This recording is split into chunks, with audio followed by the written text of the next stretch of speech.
au 12e webinaire du Plan national dépérissement du vignoble. Aujourd'hui, nous allons parler des clés de réussite de la taille durable.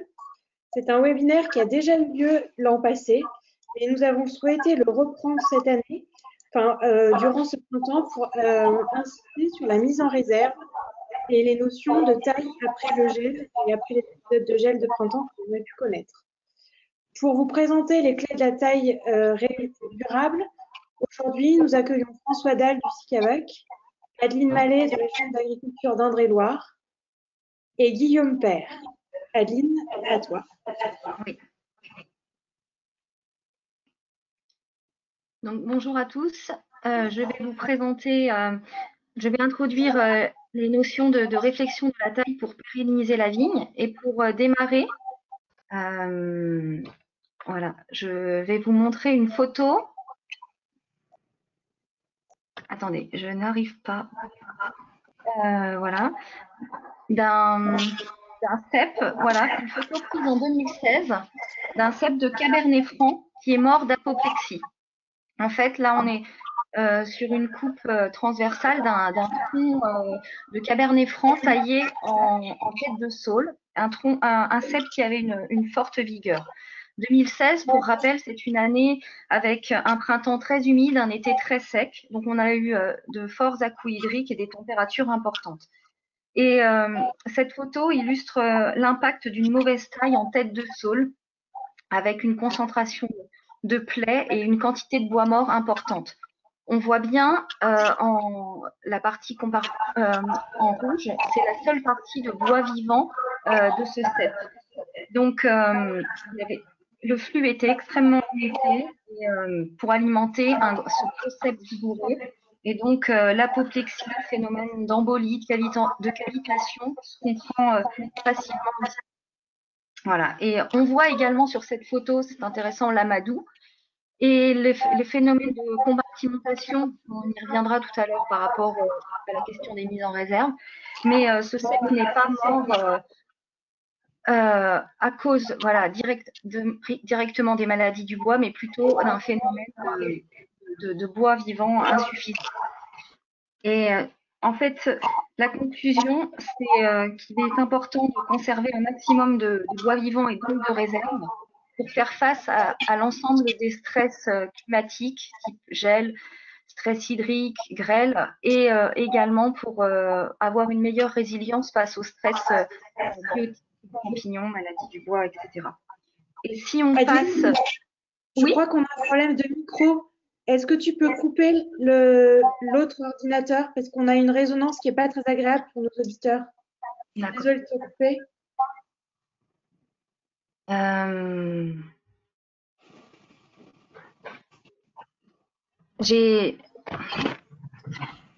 L'autre ordinateur est fermé. Bon, c'est bon alors. Parce qu'on t'entend avec un écho, mais ça ira. Ouais, je suis désolée, je ne sais pas.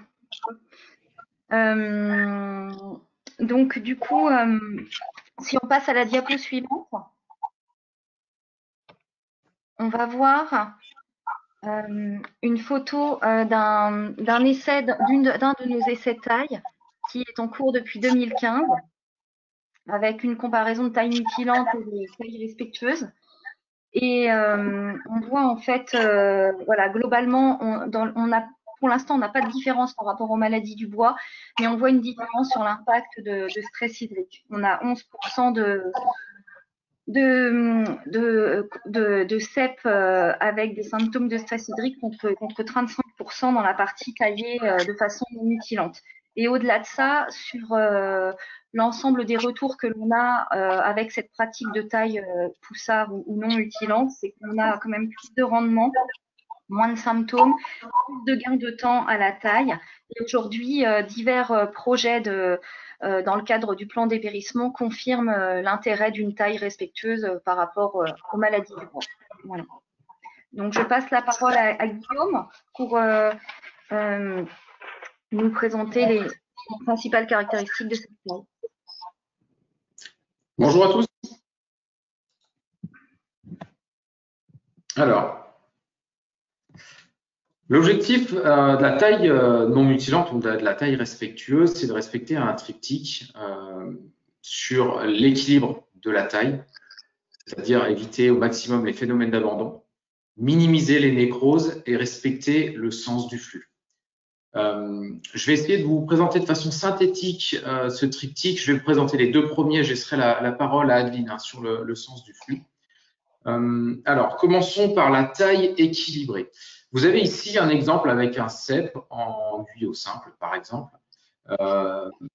Une tendance aurait été de couper notre ancienne baguette pour repartir ensuite sur notre courson que vous voyez à gauche pour avoir un futur courson et une future baguette. L'inconvénient de ce type de taille, c'est qu'on va abandonner une partie de notre cep. Alors, bien sûr, c'est très schématique. Ça nous permet de comprendre un peu plus l'anatomie d'un cep. Aller vers une taille équilibrée, c'est-à-dire tendre vers un équilibre du cep. La vigne, par défaut, elle se divisera toujours. C'est-à-dire que le principe de monoflux sur la vigne, ça ne peut pas exister. Donc, elle sera toujours obligée de se diviser à un moment ou à un autre, en deux parties ou plus. Tendre vers une taille équilibrée, c'est-à-dire essayer d'avoir un ou plusieurs coursons, et surtout, quand on a deux parties très distinctes du cep, savoir que quand on coupe cette partie et qu'on ne laisse rien de vivant, on aura forcément un phénomène d'abandon et qu'il n'y a pas de rémission possible. Une fois que le cep est abandonné, on ne peut pas avoir de rémission du bois qui a été dépéri.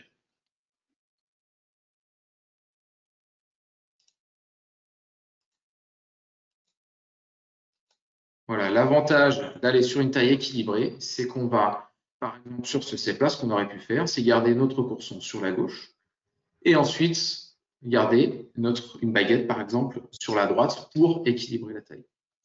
Vous voyez la photo à droite, c'est un exemple d'un abandon. On a abandonné une corne, une partie du cep. On le voit très bien, c'est très distinct.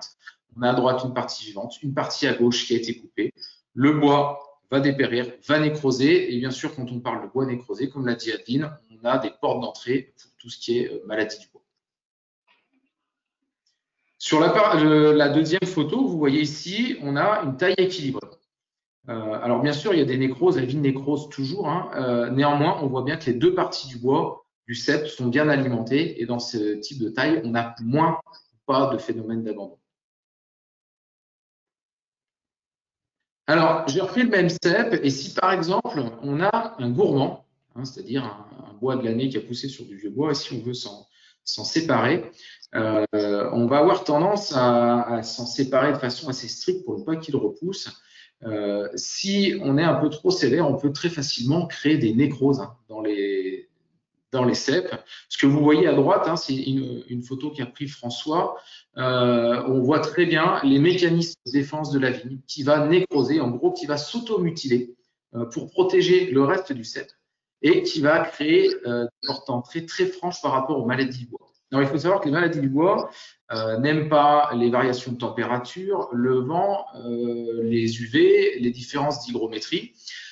Donc, une nécrose externalisée, externe au cep, va être moins sensible aux maladies du bois. Néanmoins, une nécrose qui va être à l'intérieur du cep sera une belle porte d'entrée et ça pourra créer un joli foyer pour les maladies du bois. D'autant plus que sur cette photo, on voit bien qu'on va jusqu'à la moelle du cep, qui est très spongieuse, riche en sels, en minéraux et qui va être très intéressante pour nourrir les champignons.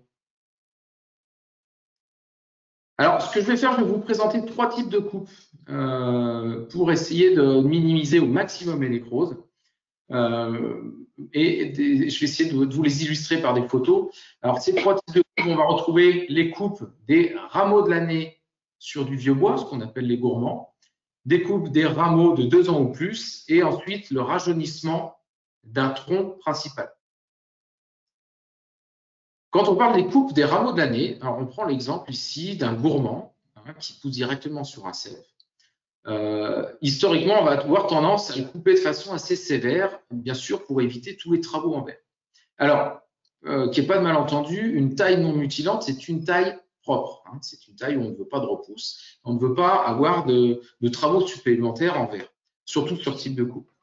L'objectif, quand on se sépare d'un gourmand sur du vieux bois, c'est de couper ce qu'on appelle sur la couronne, c'est-à-dire on va couper sur le début de l'empattement du cep, okay, mais on ne va pas aller dessous. Si on prend les 3 photos qui sont en dessous, la photo de gauche, on a une coupe qui est trop rase, on va avoir coupé sous l'empattement. Ce que vous voyez en blanc, c'est le xylème du cep, et on va avoir une nécrose qui va avoir lieu sous cette coupe.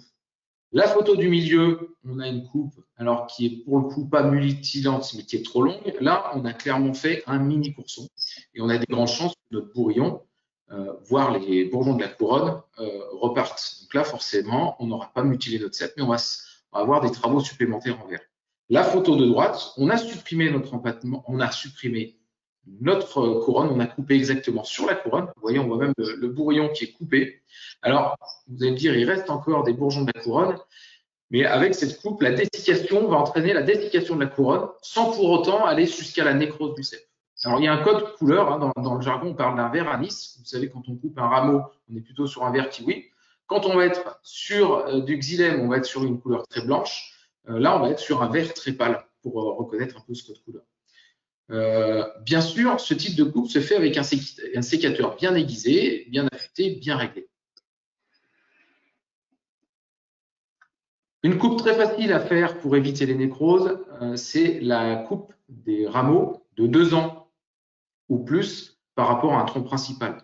La plupart du temps, on va retrouver ces coupes quand on se sépare par exemple d'une baguette en taille guyot, où le principe est simple, notre diamètre de coupe va être reporté sur la longueur du chicot qu'on va garder.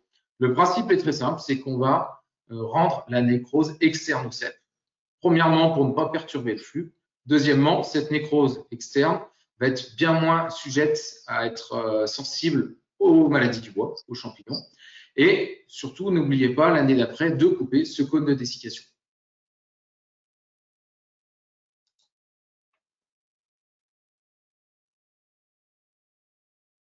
Voilà, vous avez une photo ici d'un cône de dessiccation où on voit bien la longueur de la coupe reportée sur le diamètre reporté sur la longueur du chicot.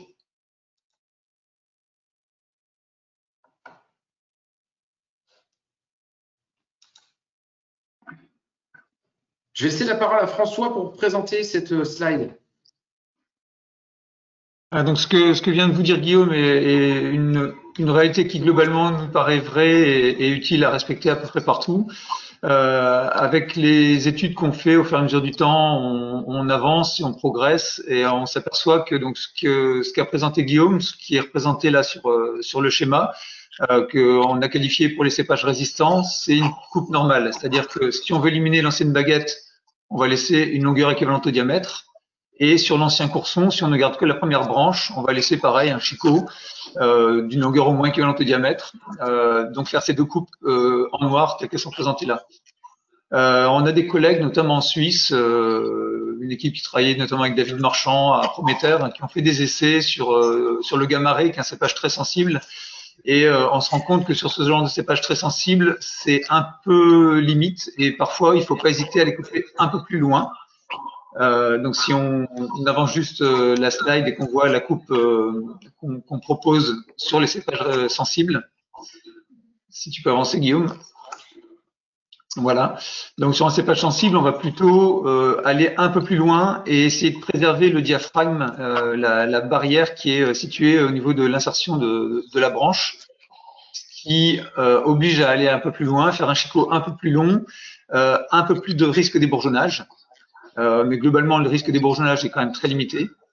Et sur le courson, la partie droite, hein, qu'on voit à droite, on va plutôt aller couper sur la couronne, sur le nœud du 2e rameau, de manière à préserver le diaphragme au niveau de ce nœud, mais en éliminant la branche pour être sûr qu'il n'y ait plus la couronne.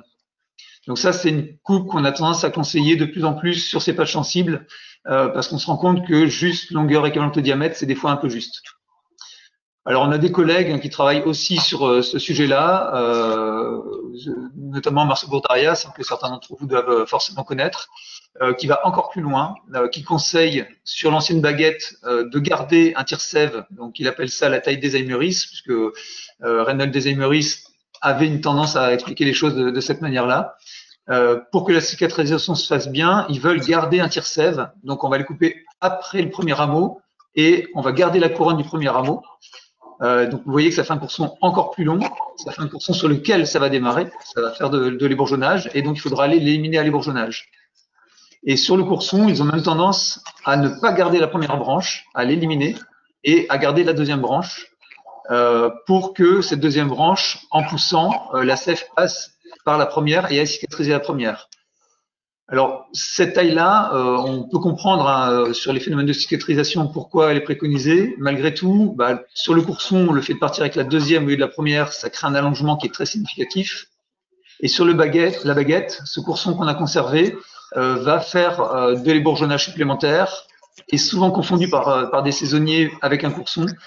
Donc, c'est des choses, si on arrive à les comprendre, qui peuvent éventuellement être envisagées, mais qui, personnellement, me paraissent compliquées à mettre en œuvre dans la majorité des cas. On préfère se limiter donc à ce qu'a dit Guillaume, longueur équivalente au diamètre en cépage résistant, et on va juste sur le diaphragme suivant en cépage sensible. À toi, Guillaume. Alors, pour illustrer avec une photo, là, on a clairement un cône de dessiccation qui est pas satisfaisant. Et on voit bien le début des nécroses, ce qui va impacter le flux de sève qui va alimenter les bois de vin. Dernier type de coupe qu'on voit moins souvent sur le parcelle, mais qui est quand même intéressant à réussir, c'est quand on renouvelle un cep.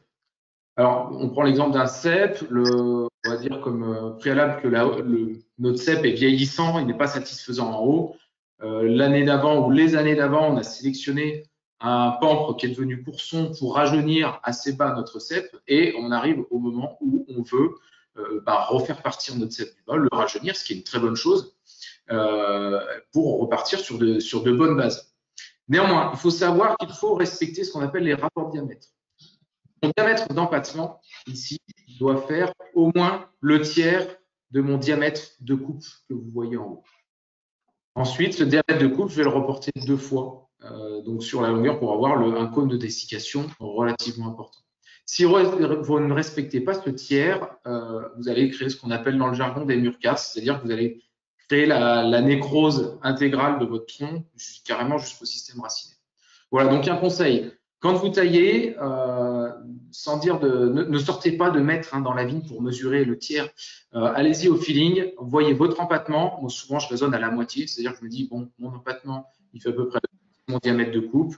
Je peux rajeunir mon cep. Et à ce moment-là, j'essaye de couper souvent sur un étranglement pour avoir une surface, on va dire, une plaie la moins importante possible et d'avoir quand même un cône de dessiccation assez significatif.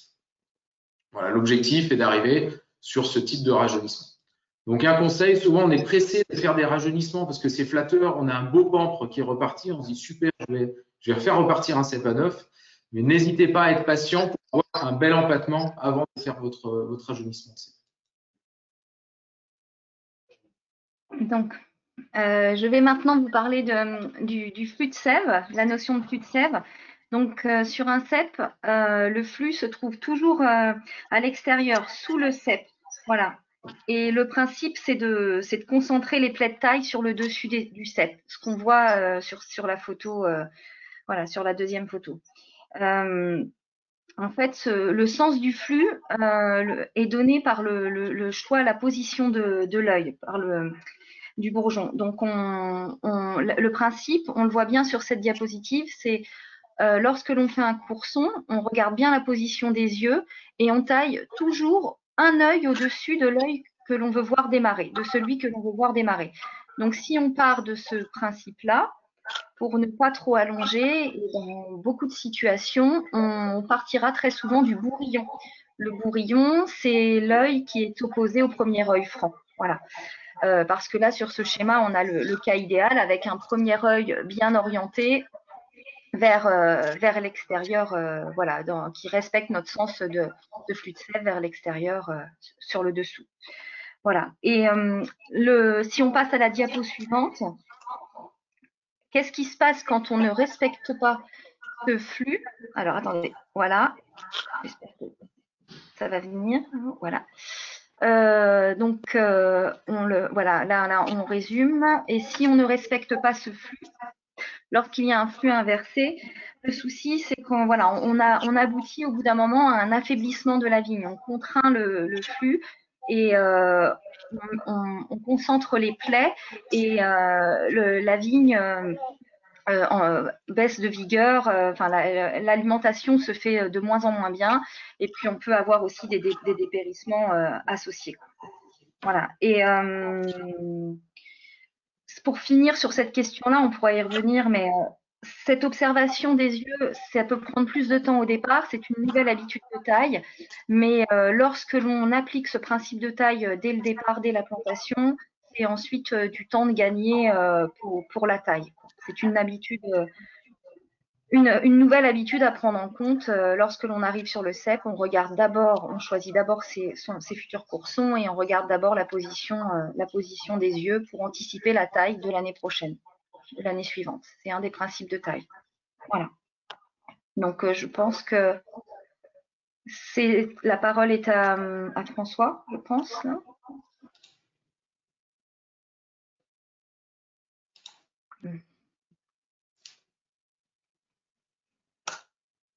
Pardon. Donc là, ça résume. Ouais. Et donc, oui, non, excusez-moi, c'est encore à moi. Sur pour résumer, le principe de la taille Guyot-Poussard, bien 2 bras, un avec un courson et un avec un bras avec un courson plus une baguette. En sachant que donc on alternera la baguette chaque année et on mettra toujours le courson sous la baguette et là on le voit bien sur le schéma du dessous. On a la position des yeux idéale qui nous donne déjà la position de notre future baguette sur notre courson et des 2 futurs coursons qui restent dans le flux sur le dessous vers l'extérieur. On le voit bien ici. Là, on a notre futur courson. Étant donné qu'on avait notre baguette ici, l'année prochaine, on aura bien donc notre baguette ici et notre courson ici. Voilà. Et on va toujours, pour respecter le flux, essayer de. Enfin, on va pas essayer, le principe de cette taille, c'est de garder un œil vers l'extérieur pour continuer à rester dans le flux qui est là. Et là, on a bien aligné les plaies de taille sur le dessus. Voilà.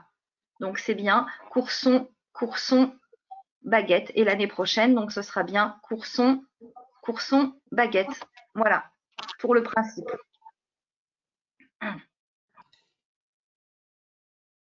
Et voilà, là, il y a une photo prise par François chez Didier Dagneau, dans la haussée Pouilly Fumé, qui avait mis en place donc ce principe de taille depuis très longtemps. Et en fait, toute cette technique développée par la CICAVAC part de cette observation sur ce domaine qui était beaucoup moins impacté par les maladies du bois que le reste des vignobles sancerrois. Et voilà. Donc c'est intéressant. Et bien sûr, il est possible, souvent on se limite à l'appellation taille Guyot-Poussard, mais en fait, il faut bien comprendre dans tout ce qu'on vient d'expliquer que ces principes de taille peuvent s'appliquer à toutes les autres tailles, et même en taille courte. C'est-à-dire que sur des tailles à coursons, des gobelets, et autres, on appliquera parfois des oreilles de lapin pour le fruit. Et en fait, comme pour la taille en guyot simple, on s'attachera à réaliser des coursons pour vraiment gérer le flux et avoir la position de l'œil la mieux possible. Et on réalisera une petite baguette fructifère au-dessus, moins bien placée, mais fructifère. Et le principe, c'est vraiment d'avoir un œil bien placé pour orienter, pour rester dans le flux pour la suite. Voilà. Et les règles à retenir, c'est bien sûr, je taille d'abord pour anticiper ma taille de l'année prochaine et ensuite je choisis le bois fructifère. Dans le sens où, comme je le disais, on va d'abord s'attacher à regarder la position des yeux, à choisir nos coursons et ensuite il est toujours temps de trouver un bois fructifère bien bien placé ou pas, c'est pas le plus important, c'est surtout qu'il soit fructifère. De toute façon, on se séparera de cette baguette l'année suivante. Voilà. Et puis une autre règle importante dans tous les cas, c'est d'estimer visuellement la quantité d'équivalent bois produit pour adapter sa charge. Ça, c'est surtout vrai pour les complants et les jeunes plants pour éviter de surcharger les jeunes ceps, d'adapter vraiment la charge à la vigueur. Et parce que voilà, on le sait bien, juste pour finir, un jeune plant va produire 3 fois plus de bois l'an prochain. Donc, en fonction des équivalents bois, on adaptera la quantité de bourgeons. Voilà. On peut passer à la suivante. Donc, on nous avait demandé d'insister sur la mise en réserve. Donc, la mise en réserve, d'abord, ça se fait à quel moment? Ça se fait dès la période de la floraison de la vigne. Et en fait, ça se termine en janvier, voire fin janvier. Parce que même après la chute des feuilles, il y a toujours un mécanisme de redistribution des réserves qui se fait dans le cep. Et donc, si on passe à la diapo suivante, pourquoi on parle de la mise en réserve et de la taille? Parce que d'abord, dans les interventions viticoles, le diapo d'avant, voilà, pardon. Si on fait un lien avec la taille, dans les influences négatives, tout d'abord, la taille, une taille mutilante va générer du gaspillage de réserves d'amidon. Notamment, on pourra le redétailler, mais pour ce qu'on a vu, ce que je vous ai présenté au tout départ, dans les systèmes de compartimentation. La vigne, quand elle subit une chute mutilante, comme vous l'a présenté également Guillaume, elle va mobiliser des réserves pour stopper la propagation de maladies ou se protéger. Donc déjà, la taille, une taille mutilante va avoir une influence négative sur ce phénomène de mise en réserve. Mais dans les autres interventions viticoles qui ont une influence négative, on peut parler de taille très précoce, quand les feuilles ne sont pas tombées, de taille très tardive, on y reviendra, donc du coup de prétaillage très précoce, des bourgeonnages très tardifs, des feuillages par exemple précoces et importants, et les récoltes tardives. Ça, c'est ce qui peut avoir une influence négative. Et dans la conduite de la vigne, il y a la vigueur excessive, bien sûr, mais aussi la faible vigueur, les rendements excessifs, etc. Et dans les stress climatiques, bien sûr, les gels printaniers qui obligent au redémarrage de la vigne et à la consommation de réserves. Et puis les stress hydriques et les coups de chaleur qui mobilisent également des réserves pour que la vigne continue de fonctionner et d'avoir une photosynthèse, etc.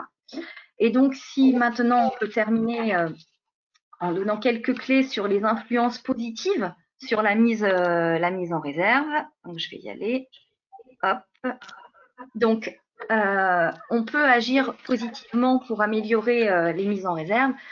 D'abord, on passe par la gestion des sols et de la fertilité, donc vigilance sur un taux de matière organique pour retenir suffisamment d'eau, d'éléments minéraux, en vigilance du coup sur la structure, la fertilité des sols, et bien sûr du coup sur la plantation et la qualité de préparation des sols à la plantation pour le système racinaire, évidemment. Et puis bien sûr, ça, on pourrait en reparler, mais une vigilance aussi sur les plants. Et puis sur la conduite de la vigne, bien sûr sur la vigueur contrôlée, un rendement raisonnable, bien sûr, et dans les interventions viticoles, une taille et un prétaillage en repos végétatif, un ébourgeonnage adapté aux caractéristiques des parcelles en visant les plantes en priorité, un palissage optimisé pour éviter les trous et dans le feuillage et avoir une exposition optimisée. Voilà. Et puis enfin, pour la protection du feuillage et de la préservation de la photosynthèse, donc rester vigilant sur l'état du feuillage, même après récolte, surtout donc par rapport au mildiou mosaïque ou par rapport aux carences, par exemple. Et des apports foliaires peuvent avoir tout leur intérêt en cas de stress climatique ou de problème temporaire de carence. Voilà. Donc, je laisse la parole à Guillaume. Alors, on a vécu un épisode historique au niveau du gel.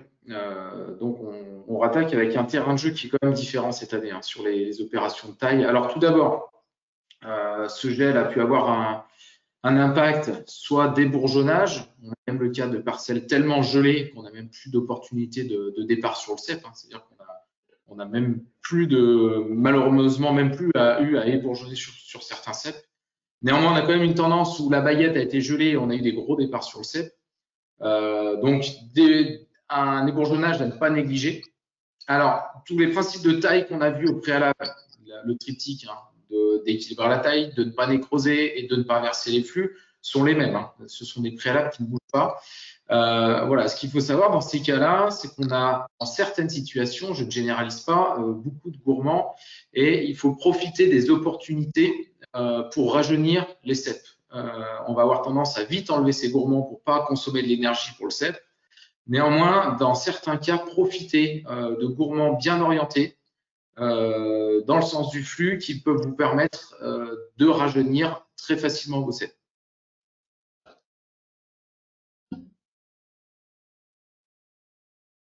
Maintenant, je vais vous parler de la taille tardive. Alors, on se pose beaucoup de questions pour anticiper, pour atténuer ces phénomènes de gelée. Alors, on ne va pas refaire le contexte climatique. Néanmoins, on a un débourrement de plus en plus précoce, on va dire, qui va plus vite. La précocité du débourrement va plus vite que la levée des gelées printanières.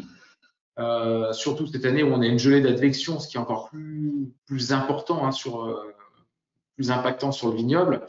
Il y a une technique qui consiste à aller sur la taille tardive. C'est une vieille technique. L'objectif, c'est de tailler quand les bourgeons gonflent. Les bourgeons du bout vont commencer à gonfler. Alors attention, je le présente avec précaution parce que c'est quand même la loterie. C'est-à-dire que on peut aussi très bien réussir, mais on peut aussi décaler notre débourrement et tomber pile en face d'un gel. Donc, il n'y a pas de science exacte là-dedans. Néanmoins, si on veut gagner et retarder notre débourrement, c'est une technique qui fonctionne. Elle va consister exactement à tailler le plus tard possible. Mais attention, on vous a parlé de la mise en réserve. Des réserves, plus on tend sur ces pratiques-là, plus on va perdre notre mise en réserve et plus on va épuiser les vignes. C'est donc une technique qu'on ne peut pas généraliser et pratiquer chaque année. Alors, ce qu'on conseille, parce que tailler tardivement au mois de mars, théoriquement, c'est facile à dire. Sur le terrain, en fonction de la taille des exploitations, ce n'est juste pas possible en fonction de la charge de travail. Une alternative qui peut être intéressante, c'est de précoder notre taille, c'est-à-dire de ne pas, par exemple, éplucher les baguettes ou de ne pas tailler ni notre courson ni notre baguette. Et ensuite de réaliser un épluchage et un établissement de la charge tardif. C'est-à-dire qu'on va repasser, on va surveiller les bourgeons. Je ne vais pas vous donner de date, c'est vraiment la surveillance des bourgeons qui va déclencher cette opération où on va en gros réinfliger des plaies et enlever cette mise en réserve qui a été mise dans les bourgeons à la vigne et on va créer de l'épuisement, ce qui va par conséquent retarder le débourrement de la vigne, tout simplement.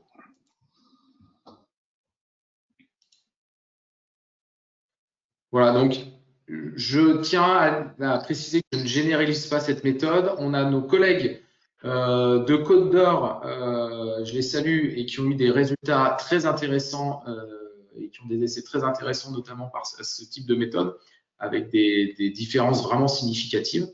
Voilà, donc ce sont des méthodes qui peuvent fonctionner, mais on a quand même une part de hasard où on peut aussi tomber en jouant sur ce phénomène, poil en face d'un phénomène de gel. Je vais laisser la parole à François. Oui, et pour compléter ce qu'a dit Guillaume, ce genre de taille tardive a particulièrement bien fonctionné cette année parce qu'on a eu un gel qui était vraiment au moment du débourrement. Avec un gel plus tardif, cette taille a beaucoup moins d'incidence puisque les bourgeons sont démarrés et donc on retarde, mais on retarde pas d'un mois. On retarde de quelques jours, d'une semaine. Et donc un gel tardif, l'impact sera moins bon. On va parler également de la taille de formation des pieds, puisque les premières années, quand les pieds sont très jeunes, on leur inflige aussi parfois des plaies ou des inversions de plis de sève qui peuvent être assez catastrophiques. Et malheureusement, ces plaies ont un impact sur l'avenir. On les observe pas forcément au départ, mais au fur et à mesure que les pieds grossissent, ces plaies deviennent vraiment très problématiques. Alors, j'ai pas la main sur le clavier. Voilà, donc au départ, quand on démarre avec ce genre de greffe, sur la photo là vous avez un greffe soudé de l'année. Et ce greffé soudé, le pépiniériste, lorsqu'il l'a greffé, a greffé un œil sur un porte-greffe d'une certaine taille, hein, qui peut faire 25-30 cm en règle générale, mais beaucoup plus parfois. Malgré tout, il n'y a un seul œil sur ce porte-greffe qui est sur ce greffé soudé qui est sur la gauche de notre photo. Cet œil va stimuler la soudure. Donc la soudure sera en général de meilleure qualité sous l'œil, moins bonne du côté opposé. Et l'œil permet un flux de sève, ce n'est pas le cas du côté opposé. Donc si on coupe le greffé soudé qu'on voit ici dans le sens du trait rouge, dans le sens transversal, on se rend compte que on a du côté de l'œil, donc sur la partie gauche, un flux qui s'est créé, qui est assez important. Et quand on va de l'autre côté, du côté opposé, on s'aperçoit que ce flux est quasiment nul. Donc on voit bien qu'il y a un flux de sève qui est bien supérieur du côté de l'œil que du côté opposé. Si on coupe une greffe dans l'autre sens, dans le sens transversal, on voit que l'œil était sur la partie droite, que du côté de cet œil, on a également un très bon flux, et que du côté opposé, donc à gauche, le flux est beaucoup plus mauvais. Donc, du côté, si je reviens en arrière, à la photo précédente, on voit que du côté où il y a la boule de cire, c'est le mauvais flux, et du côté où il y a le chicot avec la cire également, à gauche sur notre photo, c'est le côté du bon flux, c'est le côté où l'œil a été taillé par le pépiniériste. Le flux, donc là, est bien à droite. Il y a un étranglement à gauche qui est bien visible sur cette photo. Parfois, même quand la sève passe bien, le flux est quand même bien inférieur au côté droit. Puis le plan va se développer sur la partie droite ici et créer un grand plan. Sur la photo de droite, on voit un pied de 3 ans. Et le chicot qui était là en haut à gauche sur la photo de gauche se retrouve au niveau de la flèche qui est en train d'apparaître, la première flèche là, voilà, qui est apparue. La première année, si je reviens sur la photo de gauche, on voit qu'il y avait 2 yeux. Et donc 2 branches qui ont démarré. Une première plus haute, une deuxième plus basse. On voit que la plus basse est forcément mieux alimentée et plus directement branchée dans le flux de sève, alors que celle du haut, elle, qui va pousser plus droit, sera moins bien alimentée. Et l'erreur qu'on a souvent tendance à faire, c'est de garder cette branche la plus droite. Dans ma photo de droite, qui a un pied qui a 3 ans, le vigneron, la première année, a bien coupé la branche la plus haute et engendré la plaie de taille qui est au niveau de cette deuxième flèche. Il a gardé la deuxième qu'il a taillée à courson à 2 yeux. Et l'année suivante, par contre, sur ce courson à 2 yeux, il y avait 2 départs. Il a gardé le départ le plus droit ici. Il a supprimé le deuxième départ en faisant une plaie de taille importante et surtout en supprimant le flux de sève le mieux alimenté. Et la branche qu'il a gardée se retrouve complètement étranglée entre le côté qui fonctionne mal à gauche et la grosse plaie de taille à droite. Et ça, c'est assez dramatique. C'est un pied qui avait 3 ans et qui avait de l'ESCA. Et pour avoir coupé plusieurs dizaines de pieds très jeunes ayant eu de l'ESCA, dans 100% des cas, j'ai retrouvé cette configuration-là. Donc, pour moi, il est vraiment important, dès la première année, de tailler dans le bon flux de la greffe. Et quand on voit un pied tel que celui sur cette photo qui a 3 ans, on voit une grosse nécrose à la base. C'est la même nécrose que celle qu'on vient d'indiquer. On a engendré la mortalité de la moitié du cep. Ça a été expliqué par Guillaume précédemment, mais on se rend compte avec ce qu'on vient de dire que c'est la bonne moitié du cep qui est sacrifiée. Donc cette plaie de taille-là est vraiment dramatique.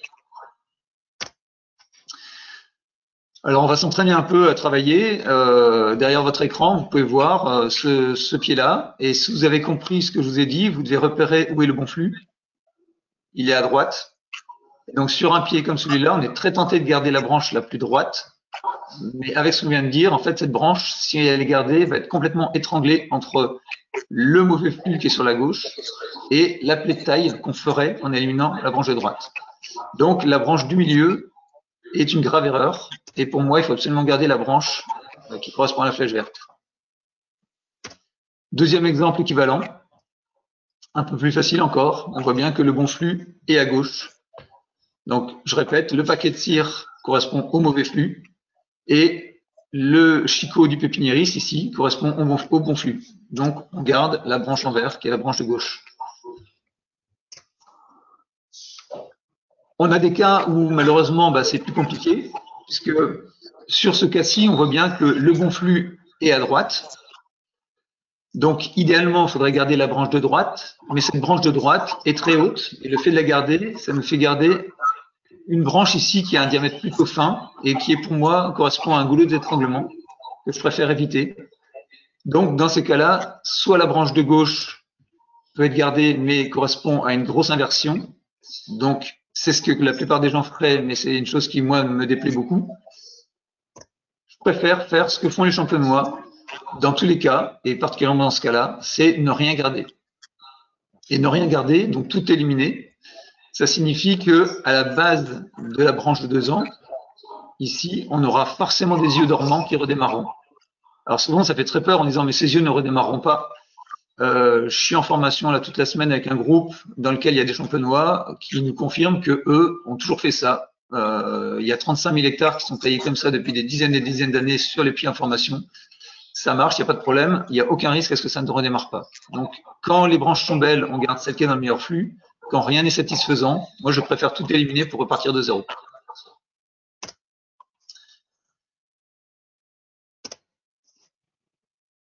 Sur ce pied-là, on a un pied de 2 ans, donc 1 an plus tard, avec une vigueur importante, parce que la branche de droite est tellement vigoureuse qu'on a presque l'impression que c'est une branche de 2 ans, mais c'est bien une branche de l'année qui a été fissurée tellement elle est vigoureuse, mais elle représente bien le bon flux, puisqu'elle est beaucoup plus vigoureuse que l'autre. Elle est dans le meilleur flux. On visualise encore le mauvais flux avec le paquet de cire qui est encore présent en bas à gauche, mais ce paquet de cire peut disparaître, a tendance à ne plus lui être visible, et quand la greffe est de bonne qualité, on n'arrive plus à l'observer. Donc, sur ce pied-là, on voit bien que le paquet de cire à gauche correspond au mauvais flux, donc le bon flux est à droite, et le bon flux est visualisé à partir de la 2e année de manière très facile par le diamètre des bois. Donc là, on garde sans hésitation la branche de droite. Et si jamais on fait le contraire, encore une fois, si on garde la branche du milieu, cette branche-là sera étranglée entre le mauvais flux à gauche et la plaie de taille qu'on fera à droite. Donc la branche du milieu est très tentante, mais c'est une très très mauvaise idée. Sur cette photo-là, on s'aperçoit que le vigneron, l'année précédente, avait fait une erreur dans son choix. Il avait gardé la branche la plus droite. Il avait éliminé celle qui était en bas à droite, qui était dans le meilleur flux. Mais un bourgeon est redémarré à ce niveau-là, et voyez le diamètre à sa base par rapport au diamètre des 2 autres. On voit bien que le flux de sel est bien en bas à droite. Donc il faut absolument garder cette branche qui est en bas à droite. Souvent ça fait peur, on se dit que le pied va être tordu, mais une fois bien attaché, je vous assure que ce pied-là va être droit. 10 ans plus tard, ce petit coude qu'on va générer va totalement disparaître, et ce pied sera parfaitement droit. Idem pour celui-ci. Si vous regardez bien, le bon flux est à droite. On garde la branche de droite, qui sera droite, ça ne pose aucun souci. Et parfois, on a des cas plus complexes. Ça va être le cas, par exemple, sur cette photo-ci, où on voit que le bon flux est bien à droite. Quand on voit le diamètre de la branche, il est bien supérieur, et on voit bien que c'est là que ça pousse. Par contre, monter un tronc sur cette branche-là, ça créera forcément un tronc tordu, donc un truc qu'on cherche à éviter. Et pour éviter ça, moi, je n'hésite pas à me référer à nos collègues bourguignons. Guillaume citait nos collègues de Côte d'Or. Pour moi, c'est une région qui est un bel exemple, parce qu'en Côte d'Or, jamais ils ne montreront un pied de cet âge-là, même si les bois sont parfaits. Même la photo de gauche, malgré la belle vigueur, on a 3 belles branches. Vos collègues vignerons de Côte d'Or, jamais ne montreront ce pied-là, parce que la base du pied est encore trop jeune, trop fragile. Et eux attendent en général au moins 5 à 6 ans avant de former le tronc.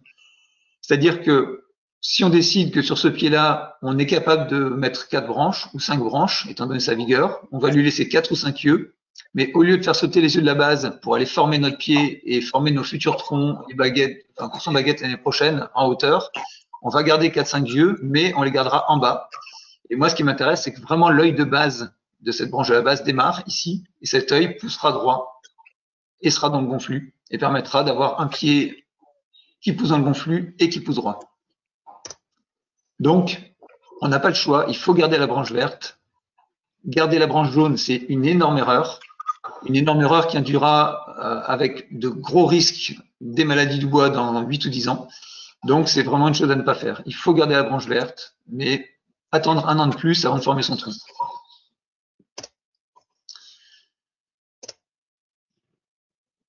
Donc, lorsqu'on monte un pied en poussard, la première année, on va tailler à 2 yeux, voire à la champenoise, environ tout. Lorsqu'on considère que notre pied a pris suffisamment de force et qu'on va être capable de former un tronc, on va garder cette branche-là. Donc souvent, on va le faire en deuxième année, alors des fois même dès la première année dans certaines régions où c'est très très poussant. Les bourguignons vont attendre la 4, 5, 6e année, ce qui pour moi est une bonne idée. Donc on reportera pendant plusieurs années, on repartira avec la branche de base. L'année où on décide de former le tronc, eh ben, on prendra la branche qui est dans le meilleur flux par rapport à ce qu'on vient de dire, en faisant sauter les yeux du bas, en gardant les premiers yeux à la hauteur à laquelle on peut démarrer les bras de notre pied. Et moi, j'aime bien démarrer assez bas, pas trop bas, mais quand même assez bas.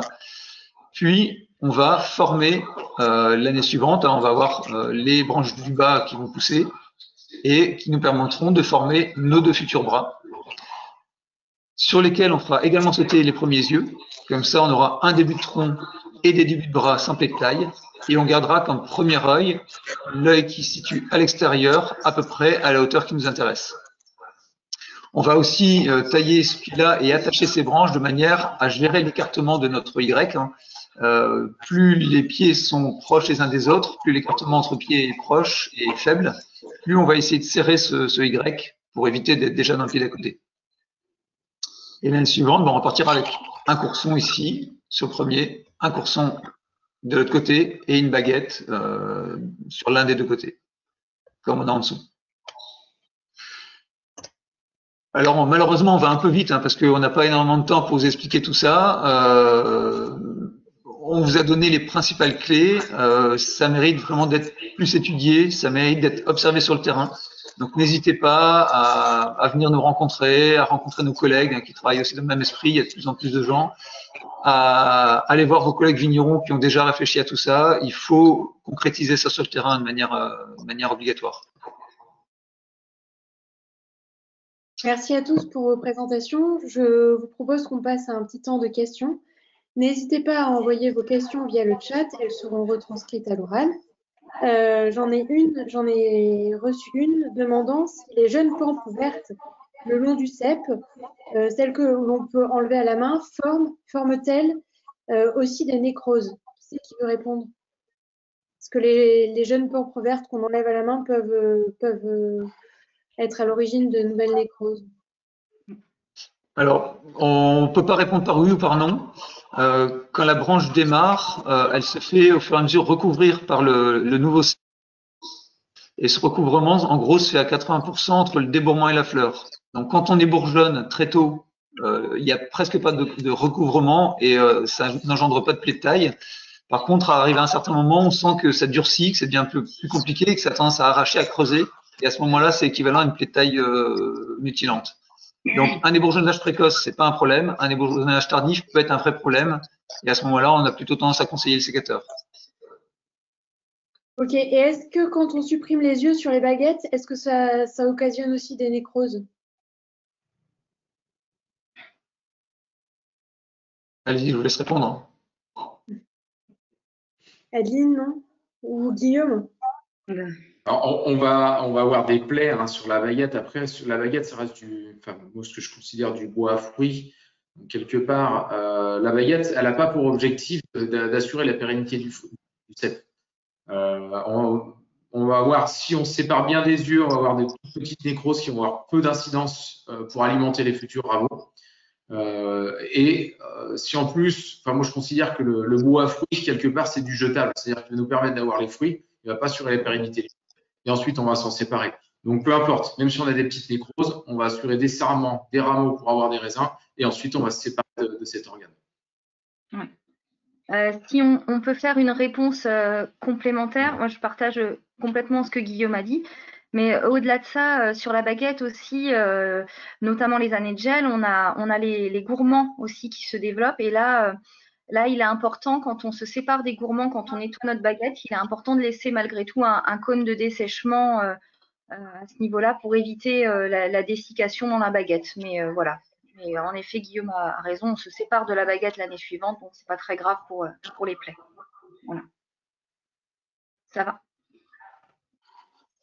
Merci pour vos réponses. On n'a pas reçu de nouvelles questions, mais moi j'en ai une à vous poser.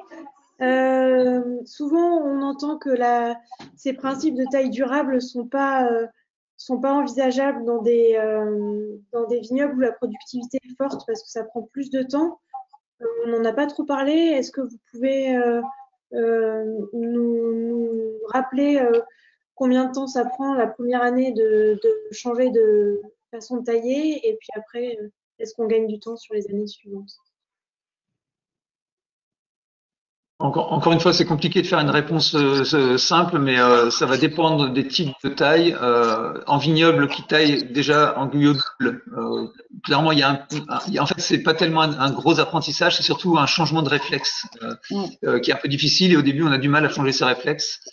À partir du moment où ces réflexes ont changé, où on a pris l'habitude de choisir un œil sur un courson, ce qui en fait est quelque chose de très simple, non seulement on passe pas plus de temps, mais même on gagne du temps. Les gens qui taillent en guyot double gagnent du temps par rapport à ce qu'ils faisaient avant, une fois que l'apprentissage est acquis. En guyot simple, si on passe à un guyot simple à 2 bras, on met un deuxième courson, on a un peu plus de réflexion, donc on perd un peu de temps. Après, nous, on applique ça avec énormément de domaines dans plein de régions différentes, des domaines très qualitatifs qui ont un salarié par hectare quasiment pour certains. Certains domaines où il y a un salarié pour 20 hectares où il n'y a pas des bourgeois.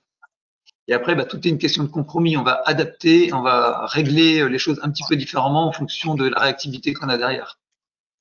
Donc, tout est globalement applicable, mais va pas être fait tout à fait de la même manière. C'est sûr que plus on va laisser long, plus on risque d'avoir des départs, plus il y aura des bourgeonnages.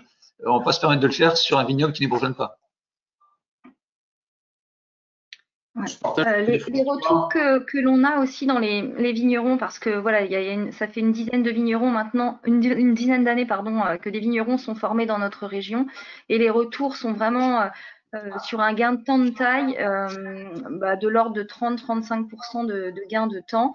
Mais bien sûr, comme le dit François, il faut intégrer quand même la logique des bourgeonnages dans la taille. Voilà. Moi, je partage ce que vous dites. On va vraiment adapter à la situation. Enfin, c'est juste ce que je vois moi lors des formations taille pour partager. Vous êtes des tailleurs, vous êtes des professionnels. En fait, vous savez déjà tailler. Vous allez juste, comme dit François, réajuster des réflexes. Voilà. Il ne faut pas être dans la rédemption, mais plutôt dans la compréhension des mécanismes de défense de la vigne. Et pour répondre directement à la question de Caroline, c'est sûr qu'on va raisonner différemment sur une parcelle qui est déjà en place. On va aussi raisonner en fonction de l'âge de la parcelle. Il y a des parcelles qui sont assez âgées. On va même pas on va essayer d'optimiser, mais on va pas les reconfigurer complètement. Ça va être très très compliqué. Par contre, l'enjeu est vraiment dans les plantations. Où là, c'est vraiment d'investir du temps pour préparer ces plantations.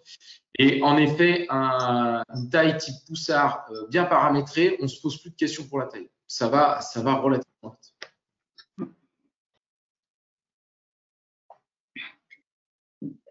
Merci. J'ai reçu une nouvelle question d'une personne qui nous dit: je pratique le système de taille guyot mixte, mais je trouve que l'alternance de l'ast entraîne une alternance du flux de sève et de vigueur entre les 2 bras.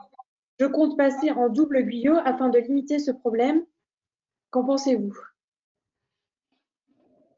Je pense que c'est quelqu'un de Bordeaux. On a chacun nos termes locaux. Donc une aste, pour ceux qui ne sont pas de Bordeaux, c'est la baguette. Pour moi, le terme guyot mixte, c'est un terme qui n'a pas vraiment de sens. Je préfère parler, donc en fait, guyot simple ou guyot double, c'est une baguette ou 2 baguettes. Et après, on peut faire un guyot simple à 2 bras, ce que je pense cette personne appelle guyot mixte, donc avec 2 coursons et une baguette. C'est vrai que quand on fait un guyot simple à un seul bras, on a moins de problèmes, on va un peu plus vite. Mais par contre, on fait le phénomène d'abandon dont a parlé Guillaume, donc c'est pour nous une mauvaise idée.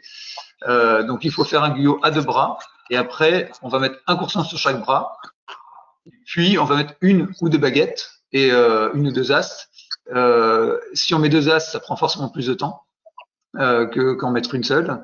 Après, souvent à Bordeaux, on a l'habitude de travailler avec ce qu'on appelle des astes sèches, donc 2 baguettes sans courson par tradition. L'avantage, c'est que ça va plus vite, c'est certain. L'inconvénient, c'est que les coursons permettent vraiment de gérer les premiers yeux et d'être sûr de faire pousser la plante dans le bon sens sans allongement. Avec une aste sèche, on a beaucoup plus de risques d'allonger plus et de faire plus d'inversions. Donc après, il faudrait discuter un peu plus avec cette personne et mieux comprendre ce qu'elle demandait, mais globalement, je suis pas certain qu'elle gagne beaucoup de temps. Ou alors, si ces deux astes sèches, c'est effectivement, elle va gagner un peu de temps, mais au risque d'allonger beaucoup plus ses pieds et de reperdre ce temps lors du renouvellement des bras. Ok, parfait. Effectivement, tu avais raison. C'est un Bordelais qui nous posait la question. J'ai une autre question qui est souvent posée également. Lorsqu'on coupe un gourmand en gardant son diamètre comme sécurité, est-ce qu'on peut le couper ras l'année suivante? Il me semble que oui, mais je préfère laisser les spécialistes répondre. Alors un gourmand, c'est une branche d'un an. Là, on laisse pas un chicot équivalent au diamètre, puisque comme disait Guillaume, c'est un mini courson où il y aura beaucoup de rejets. Donc les branches de l'année, on les coupe sur la couronne pour éviter les départs. Quand on laisse un chicot sur un bois de 2 ans, effectivement, une fois qu'il est sec, c'est même recommandé de l'éliminer pour garder le pied propre, pour simplifier le travail des bourgeonnages derrière, pour plein de raisons.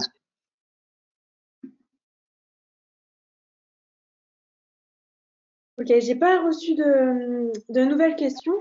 Est-ce qu'il y a des éléments complémentaires que vous voulez dire à nos éditeurs? Sinon, on peut commencer à conclure ce webinaire. Vous avez des choses à rajouter, le mot de la fin peut-être? Oui, non, mais tout à l'heure, moi, éventuellement, tout à l'heure, quand j'ai parlé de l'adaptation de la charge à la vigueur, je suis passée un peu vite parce que je me suis dit, voilà, on voulait insister sur les mises en réserve, mais en fait, lorsque l'on observe un jeune plant, et notamment un complant, c'est vraiment important. On sait qu'un complant va produire 2 fois plus de bois l'année prochaine. Donc, visuellement, si on observe qu'il a produit l'équivalent d'un seul beau bois, on se dit qu'il ne pourra produire que 2 fois plus de bois l'an prochain, donc on lui laisse 2 yeux. En gros, ça veut dire que, comme le disait aussi François, il ne faut pas hésiter à retarder la formation de ces plants et notamment de ces complants. Voilà, c'était vraiment ça. Je suis passée un peu vite volontairement, mais c'est vraiment important cette notion-là. Et voilà. Ok, je te remercie Adeline pour ta réponse. Ce webinaire a été enregistré. Vous le retrouverez sur le site du plan dépérissement à partir de demain dans la rubrique Web TV. Nous n'enverrons pas les schémas par mail, mais vous aurez toute la vidéo avec les intervenants et les explications disponibles sur le site. Avant de nous quitter, je vous propose, je vous rappelle quelques actualités du plan dépérissement. Comme vous le voyez, nous avons repris aujourd'hui le cycle des webinaires. Nous en aurons 2 avant Noël sur les sols. L'un sur les bonnes pratiques pour une gestion durable des sols qui aura lieu le 9 décembre en soirée. Et un autre sur les recherches sur les liens entre le sol et les dépérissements qui aura lieu le vendredi 17 décembre à 13h30. En ce moment, nous avons les PNDB Tours qui tournent un petit peu partout en France avec des cycles qui ont déjà eu lieu à Bordeaux, dans le Var, le Vaucluse et en Champagne, et puis de nouveaux et à Saumur. Et nous aurons également de nouvelles éditions dans le sud-ouest, à Gaillac, à Montpellier et en Bourgogne prochainement. Vous pouvez également retrouver sur le site internet du plan dépérissement la nouvelle édition des carnets du plan. Ce sont un petit carnet sous forme A5 qui reprend tous les principaux résultats du plan dépérissement. Du coup, il y a une centaine de pages d'actualité avec des témoignages et 27 fiches techniques qui redécrivent les principaux résultats du plan. Vous en avez une notamment sur la taille en respect des critères. Je crois qu'on en a fini pour ce soir. Je vous remercie à tous pour votre attention. Merci de nous avoir suivis. Nous étions 70 à vous écouter. Merci à tous et bonne soirée. À bientôt.